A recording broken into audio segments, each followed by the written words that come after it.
Ahead of a new season, I'm going to be walking 37 miles in 3 days, visiting every Premier League club in London to find out what Arsenal are up against this season from our closest rivals, and more importantly, to raise money for Prostate Cancer UK.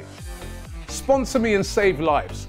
Keep on my channels for more and watch this space. Welcome along to AFTV Transfer Daily, the show that keeps you up to date with players that have been linked with a summer transfer move to Arsenal.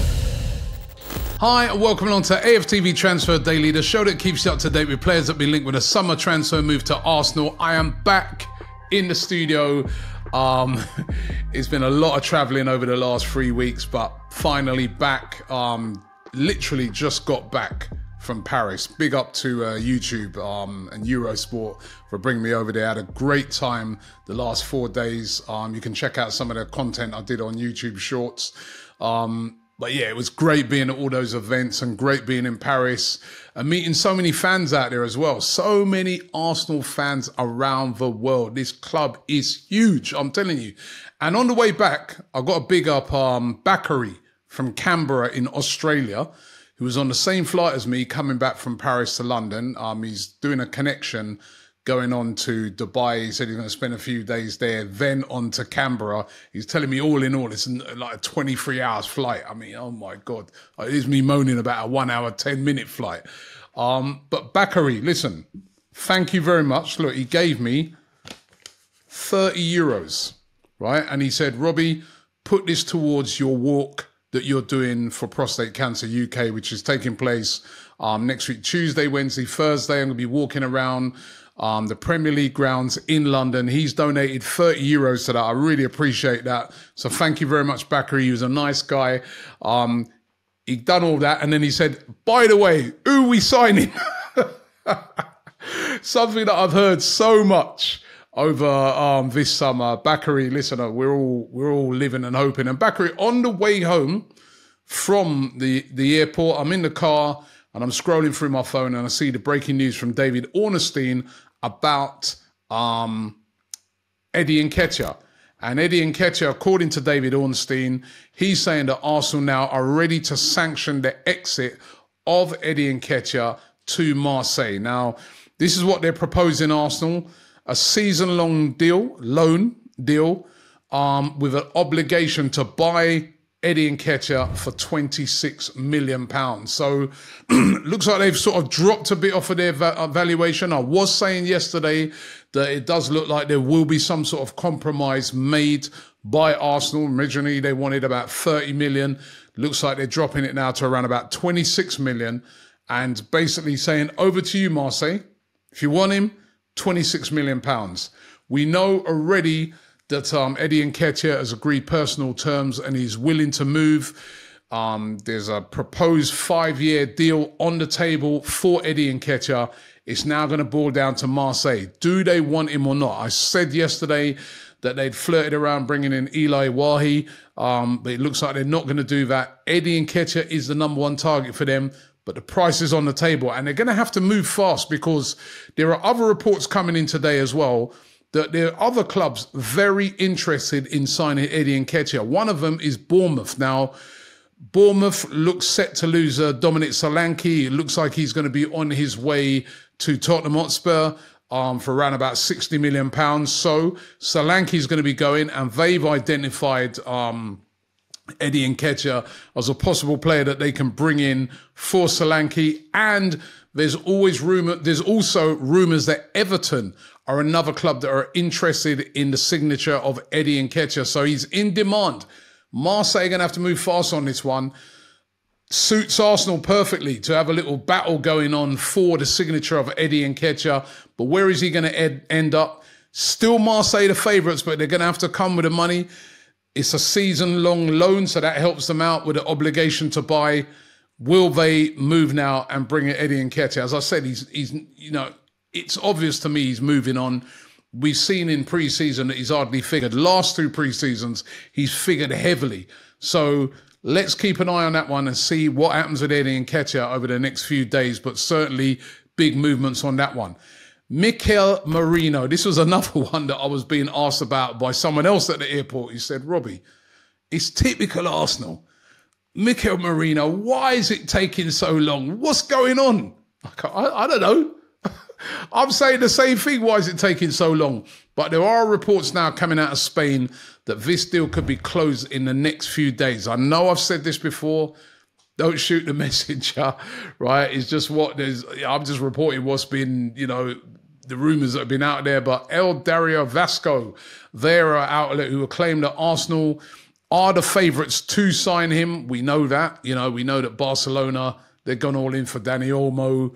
We know that Atletico are not, he's basically said to those two teams, I want to sign for Arsenal. He said to Real Sociedad, it's my dream move. I want to go to Arsenal. And there's lots of talks now that it's going to be closed off within the next couple of days. Fabrizio Romano, one of those saying that this deal is advancing.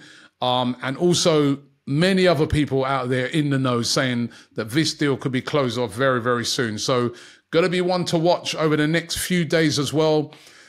We were all hoping that possibly this could get done before that game against Lyon on Sunday and he could get to come in and have a pre-season, but that's not looking like that's going to happen.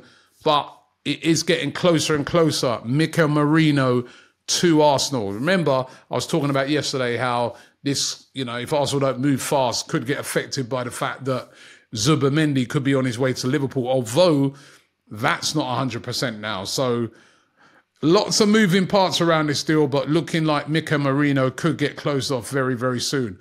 Ferdi Kadıoğlu of Fenerbahce, spoken about him before, left back that Arsenal have been interested in.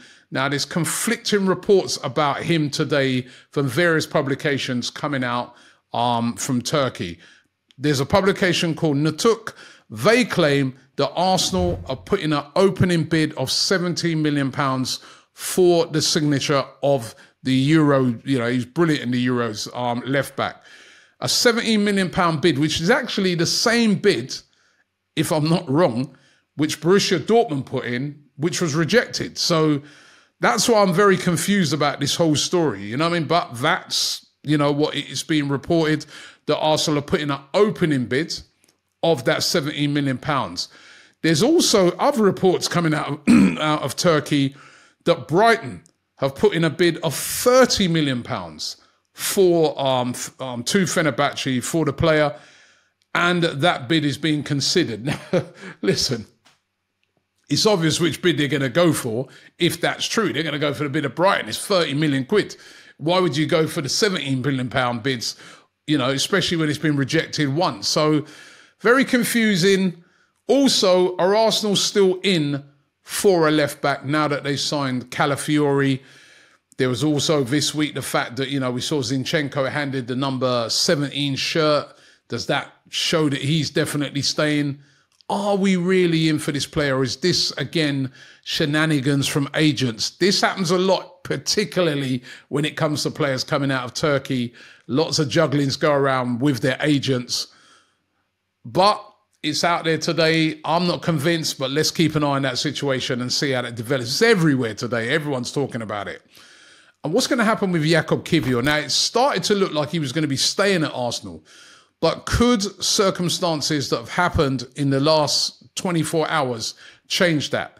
Juventus said to be once again very, very interested in signing Jakub Kiwior. Now, Juventus were all set to sign Jean-Claire Todibo from Nice. It was literally done, and they got gazumped.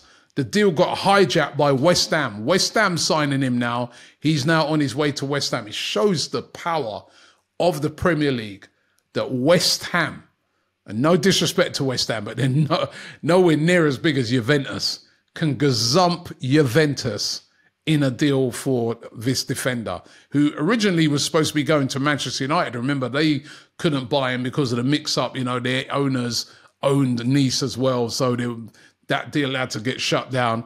Does look like he's going to West Ham. Now it looks like Juventus, according to a lot of the reports coming out of Italy, are going to turn their attentions to trying to sign Jakub Kiwior, who we know, where does he fit in now that we signed Calafiori? The Calafiori left-hand-sided centre-back. So Again, it's looking like Kiwior could be on his way out, but let's keep a close eye on that one as well. Lots to keep our eyes on over the next couple of weeks. Remember, the transfer window closes on the 30th of August. But things are starting to move again now as we're starting to get towards the first game of the season. And we'll keep you up to date with everything that's happening right here on AFTV. Also, don't forget the walk that I'm doing. Please, if you can, sponsor me. There's a link in the description. We're raising money for a great cause. It's for Prostate Cancer UK. It's a disease that kills a lot of men. It's something that we really want to highlight as well. So please, there's a link in the description. Donate if you can. Thanks for watching the show today, and I'll see you tomorrow.